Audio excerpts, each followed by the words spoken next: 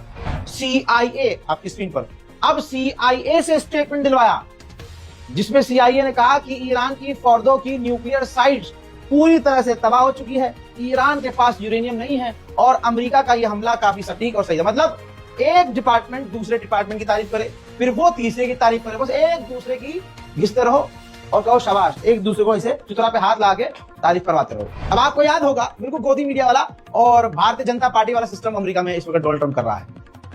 CNN में जो report आई शुरू में, जिसमें यह बताया गया, सबूत के साथ बोला गया कि ईरान की न्यूक्लियर साइट फोर्दो जो है तबाह नहीं हुई है। उस खबर की जो राइटर थी ये लड़की थी नताशा जिनका नाम है। अब इनकी फोटो शेयर करके सोचिए, देखिए कितना नीच आदमी है, कितना नीचा और कितना गिरा हुआ आदमी है। नताशा नाम की लड़की, इसको CNN को निकाल देना चाहिए, झूठी खबर चला रही थी, इसने झूठ फैलाया और उसको तुरंत इसको हटाना चाहिए। ये कुत्ते की तरह झूठ बोल रही थी और झूठी कहानियां बना रही थी। अब दोस्तों आपको बता दूं कि ट्रंप के कहने के बावजूद CNN ने कह दिया भाई साहब अपनी इस पत्रकार को हम नहीं निकालेंगे। मतलब ट्रंप ये चाह रहा है कि उसके झूठ को दुनिया सच माने। अजी खींच खींच के थप्पड़ मार रहा है ईरान, बार बार दिल जीत रहा है ईरान।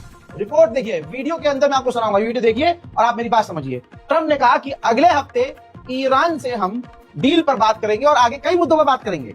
अब ये जो ईरान के विदेश मंत्री हैं ये हंस के कह रहे हैं कि हमारा कोई भी प्लान नहीं है अमेरिका से बात करने का। अब सुनिए,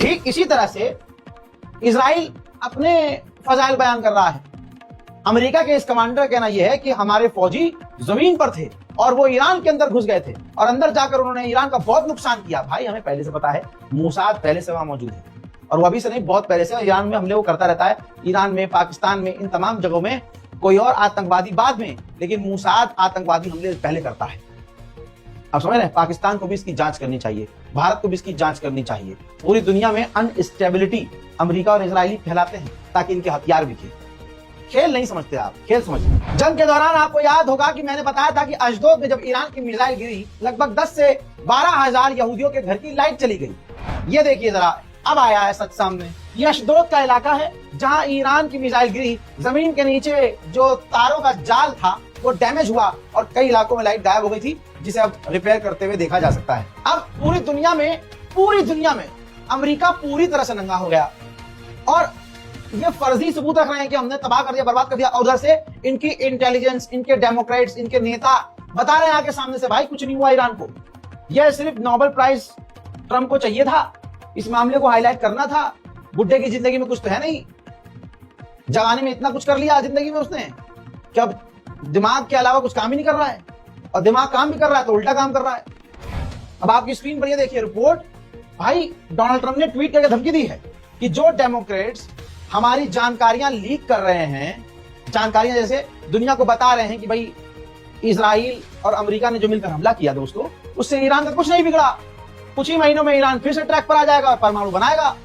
अब ये ट्रंप उनसे चिढ़ गया कि हमारे नेता जो डेमोक्रेट्स हमारी जानकारी लीक कर रहे हैं उनको भी सजा मिलनी चाहिए।